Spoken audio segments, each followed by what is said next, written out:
కృషి పట్టుదలతో శ్రమిస్తే సాధించలేనిదేమీ లేదని నిరూపిస్తుంది 15 ఏళ్ల ఆ అమ్మాయి. కిక్ బాక్సింగ్లో ప్రత్యర్థులను తన పంచులతో మట్టి కరిపించి తన సత్తా చాటుతుంది. అందరి ప్రశంసలు అందుకుంటూ ఆదర్శంగా నిలుస్తుంది. ఖానాపూర్ మండలంలోని మారుమూల అటవీ ప్రాంతమైన సింగాపూర్ గ్రామానికి చెందిన కర్కూరి గంగామణి లక్ష్మణ్ దంపతులు వ్యవసాయ కూలీలుగా పనిచేస్తూ జీవనం కొనసాగిస్తున్నారు. ఆ దంపతుల కూతురు నాగలక్ష్మి నిర్మల్ జిల్లా సోన్ మండలంలోని కస్తూర్బా గాంధీ పాఠశాలలో విద్యను అభ్యసిస్తుంది. చిన్ననాటి నుండి ఆటలాడటం అంటే ఆ అమ్మాయికి ఎంతో ఇష్టం. ఆ ఇష్టాన్ని గ్రహించిన కోచ్ స్వామి కిక్ బాక్సింగ్ పోటీల్లో పాల్గొనే విధంగా నైపుణ్యాన్ని నేర్పాడు. జిల్లా స్థాయిలో నిర్మల్లో రాణించగా అక్కడ నుంచి డివిజన్ స్థాయిలో మంచిర్యాల్లో ప్రతిభ కనపరిచి మెడల్స్ను అందుకుంది. అక్కడితో ఆగకుండా జార్ఖండ్లో జరిగిన పోటీలకు కూడా ఎంపికైంది.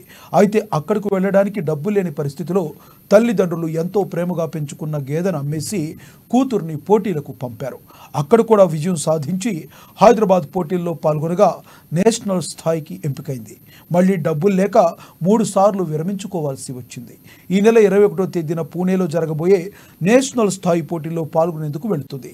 దాతలు ఎవరైనా ఉంటే సహకరించాలని వారి తల్లిదండ్రులు కోరుతున్నారు. అందులో భాగంగానే ఖానాపూర్ వాస్తవ్యులు కృష్ణరాజు నాగలక్ష్మికి తన వంతు సాయంగా 12,000 రూపాయల విలువైన కిక్ బాక్సింగ్ కిట్ను అందజేశారు.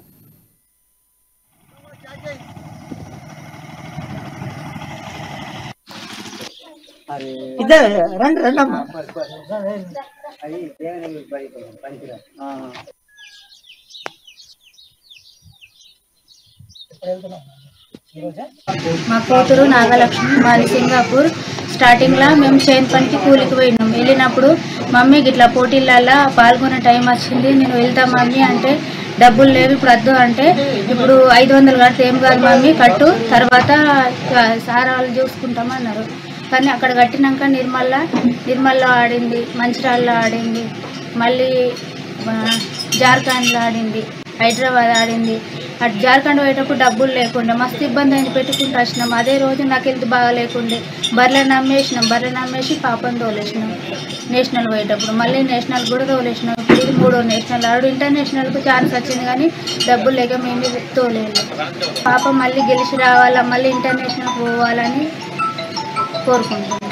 నాగలక్ష్మి, కేజీబీవీ సోన్, నిర్మల్ జిల్లా ఖానాపూర్ మండల్ సింగపూర్ గ్రామం. 8th క్లాస్ నుంచి district, state, national, international chance వచ్చిందని డబ్బు లేనందుకు నిర్మల్, మంచిర్యాల్, జార్ఖండ్.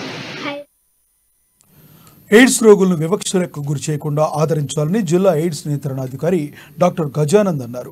ప్రపంచ ఎయిడ్స్ క్యాండిడేట్ మెమోరియల్ దినోత్సవాన్ని పురస్కరించుకుని ఆదివారం రాత్రి ఆదిలాబాద్ జిల్లా కేంద్రంలోని జిల్లా వైద్య ఆరోగ్య శాఖ అధికారి కార్యాలయంలో ఎయిడ్స్ బాధితులకు సంఘీభావం తెలియజేశారు. అటు వ్యాధితో మృతి చెందిన వారికి సంతాపంగా క్యాండిల్స్ వెలిగించి నివాళులర్పించారు. ఈ సందర్భంగా డాక్టర్ గజానంద్ మాట్లాడుతూ ప్రతి ఏడాది మే 3వ ఆదివారం ఎయిడ్స్ మృతుల సంస్మరణార్థం కొవ్వొత్తులతో నివాళులు అర్పిస్తున్నామన్నారు. హెచ్ఐవి బారిన పడకుండా ప్రతి ఒక్కరూ జాగ్రత్త పడాలని కోరారు. హెచ్ఐవి బాధితుల కోసం ప్రభుత్వ పరంగా అనేక సేవలు అందిస్తున్నట్లు పేర్కొన్నారు. హెచ్ఐవి బాధితుల సంరక్షణలో స్వచ్ఛంద సంస్థలు కూడా విరివిగా పాల్గొంటున్నారని పేర్కొన్నారు. ఈ కార్యక్రమంలో డిప్యూటీ పారామెడికల్ అధికారులు వామన్ రావు, రమేష్, ఎల్ది రమణ చౌరి, డాక్టర్ సిబ్బంది సతీష్, రాజశేఖర్, మజీద్, మహారాజ్, స్వచ్ఛంద సంస్థల ప్రతినిధులు సరిత, నాగరాజు, సురేఖ తదితరులు పాల్గొన్నారు. క్యాండిల్ స్మారక దినోత్సవానికి స్వాగతం, సుస్వాగతం. ఈ ప్రతి సంవత్సరం లాగానే మే 3rd సండే రోజు ఈరోజు AIDS international candle light memorial day నిర్వహించడం జరుగుతుంది. ఈసారి మెయిన్ థీమ్ ఏంటంటే together we remember, together we heal through love and solidarity. అంటే ప్రేమ మరియు సంఘీభావంతో గతం నేర్పిన పాఠాలతో బంగారు భవిత నిర్పిద్దాం.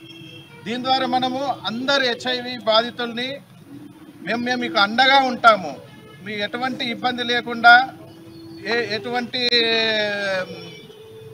స్టిగ్మా లేకుండా మీ అందరూ ముందుకొచ్చి ట్రీట్మెంట్ తీసుకొని కంప్లీట్గా క్యూర్ కావాలని ఆశిస్తున్నాము. అదేవిధంగా ఎవరైతే హెచ్ఐవి ఎయిడ్స్తో చనిపోయి ఉన్నారో వాళ్లకు మేము ఈరోజు నివాళులు అర్పిస్తున్నాము. అంతే.